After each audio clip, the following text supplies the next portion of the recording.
बहनों, प्रेस के हमारे मित्रों, आप सबका यहां बहुत बहुत स्वागत, नमस्कार।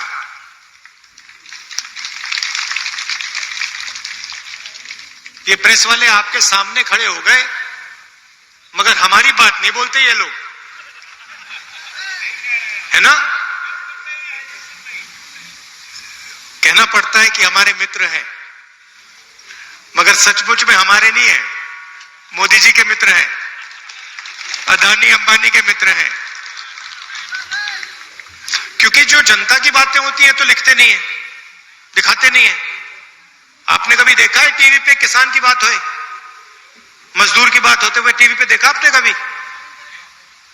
महंगाई के बारे में सुना? कभी नहीं।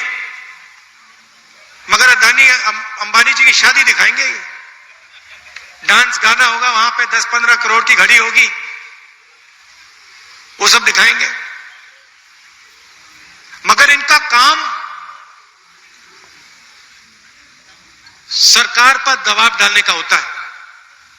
इनका असली जो काम होता है, अगर सरकार कुछ गलत काम कर रही है तो ये रखवाले होते हैं। मगर आजकल ये काम नहीं कर रहे अपना।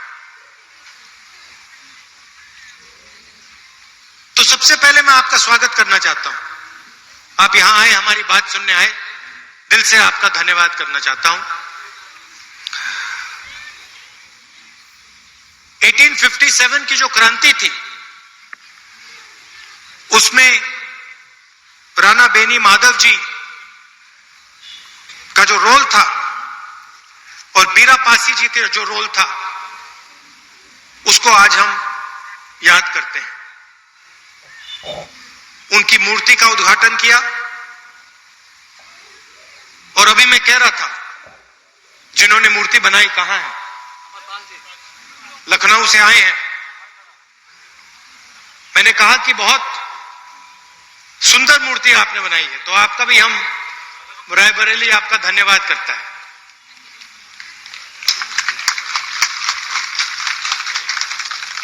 बैठिए बैठिए। तो ये जो क्रांतिकारी काम किए थे, इसका नतीजा हमारा कॉन्स्टिट्यूशन, संविधान है। ये सब लोग जो अंग्रेजों से लड़े, जिन्होंने अपनी जान दी, जेल में गए, संविधान के लिए लड़े, संविधान के लिए लड़े। और अगर हिंदुस्तान में गरीबों की आवाज है, मजदूरों की, किसानों की आवाज है, छोटे व्यापारियों की आवाज है, तो संविधान के कारण वो आवाज है। ये हिंदुस्तान की जनता की आवाज है। गांधी जी, अंबेडकर जी, नेहरू जी ने ये संविधान दिया, जेल गए, अंग्रेजों के खिलाफ लड़े। उससे पहले माधव सिंह जी लड़े, बीरा पासी जी लड़े, मगर सारे के सारे इसके लिए लड़ रहे थे। और आज जो लोग हमारी सरकार में बैठे हैं, वही इसका आक्रमण कर रहे हैं। मैंने मीडिया की बात उठाई। राजनीतिक पार्टियों की जिम्मेदारी संविधान को बचाने की होती है, मगर मीडिया की भी जिम्मेदारी संविधान को बचाने की है, संविधान की रक्षा करने की है। मगर ये जो है, ये आजकल संविधान की रक्षा नहीं कर रहे हैं, ये हमारी मदद नहीं कर रहे हैं। इसलिए मैंने शुरुआत में इनके बारे में बोला। आपको ये बातें मालूम होनी चाहिए, आप तो जानते हो, जानते हो ना ये बात, कि मीडिया आजकल हिंदुस्तान में क्या कर रहा है? किसका? अदानी का काम। देश बिक रहा है। एयरपोर्ट्स, पोर्ट्स, इंफ्रास्ट्रक्चर, कोल, रेलवे, सारा का सारा बिक रहा है। कांग्रेस पार्टी लड़ रही है, मैं लोकसभा में लड़ रहा हूं, सड़कों पे लड़ रहा हूं, कांग्रेस पार्टी लड़ रही है, मगर मीडिया वाले हमारी मदद नहीं कर रहे हैं। कोई प्रॉब्लम नहीं है, हम लड़के जीत के दिखाएंगे आपको। देखिए, दो तीन चीजें आपसे मैं कहना चाहता हूं, दो तीन चीजें मैं आपसे कहना चाहता हूं। कन्याकुमारी से कश्मीर तक कांग्रेस का पार्टी के लाखों लोग चले। यात्रा में हमने एक नारा दिया, नफरत के बाजार में मोहब्बत की दुकान खोलनी है।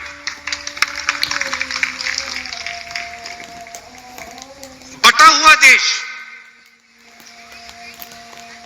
हिंसा में, नफरत में डूबा हुआ देश कभी प्रगति नहीं कर सकता है। किसी परिवार में लड़ाई हो जाती है, दो भाइयों के बीच में लड़ाई हो जाती है, परिवार नष्ट हो जाता है। आप सोचिए, अगर देश के बीच में लड़ाई हो जाए तो कैसे प्रगति हो सकती है। इसीलिए हमने भारत छोड़ो यात्रा की, कन्याकुमारी से कश्मीर, समुद्र से लेकर पहाड़ों तक 4000 किलोमीटर हम चले। और देश में हमने, कांग्रेस पार्टी ने, हम सब ने मिलकर मैसेज दिया कि ये देश भाईचारे का देश है, मोहब्बत का देश है, नफरत का देश कभी नहीं हो सकता। तो पहली बात आपको मैं ये कहना चाहता हूं, ये बीजेपी के लोग और खास तौर से जो हमारे यहां युवा हैं, मैंने देखा एनसीसी के यहां लड़के और लड़कियां हैं, जब भी कोई हिंदुस्तान को बांटने का काम करता है, एक धर्म को दूसरे धर्म से लड़ाता है, एक भाषा को दूसरी भाषा से लड़ाता है, एक जात को दूसरी जात से लड़ाता है, आपको रोकना पड़ेगा। आप इस बात को एक्सेप्ट नहीं कीजिए कि इस देश में नफरत होगी। यह मोहब्बत का देश रहा है और यह मोहब्बत का देश रहेगा।